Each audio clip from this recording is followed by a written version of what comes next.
Bonsoir Mohamed. Écoutez, je ne suis pas certain, mais c'est très subjectif qu'il s'agisse d'un véritable désamour. Je crois surtout aujourd'hui, on l'entendait parce que c'est également le cas en France ou au Canada, qu'il y a plutôt la disparition progressive d'une certaine notion, on va dire, sociétale de bien public au profit du moi-je individualiste. Et donc l'audiovisuel public suisse est attaqué par une coalition d'intérêts partisans qui regroupe, on l'a dit, les initiants issus de la droite nationaliste de l'UDC, mais aussi la droite ultra-libérale au niveau économique ou encore une certaine philosophie libertarienne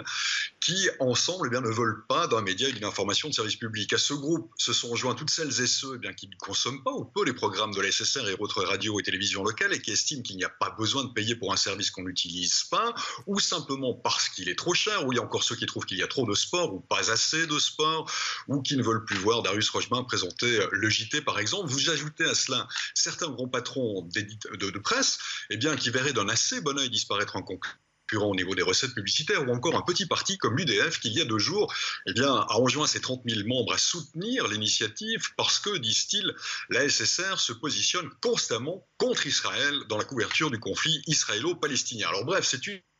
initiative qui rassemble des mécontents. Et aujourd'hui, par les temps qui courent, ils sont nombreux, les mécontents, qui par idéologie politique, libertarienne ou économique, de droite libérale, ou simple volonté d'économie, ou encore désaccord éditorial, souhaitent enterrer l'audiovisuel public. Alors, cela inquiète d'autres, on l'a entendu, les artistes, mais aussi la majorité des partis politiques, le Conseil fédéral ou encore le Parlement, qui voient dans la SSR et les radios et télévisions locales un élément fondamental du bien commun et du mieux vivre en Suisse. Et ce sont ces deux entités qui s'affrontent aujourd'hui en Suisse, semble-t-il, à part égale, ce qui augure d'un scrutin extrêmement serré le 4 mars prochain. Merci.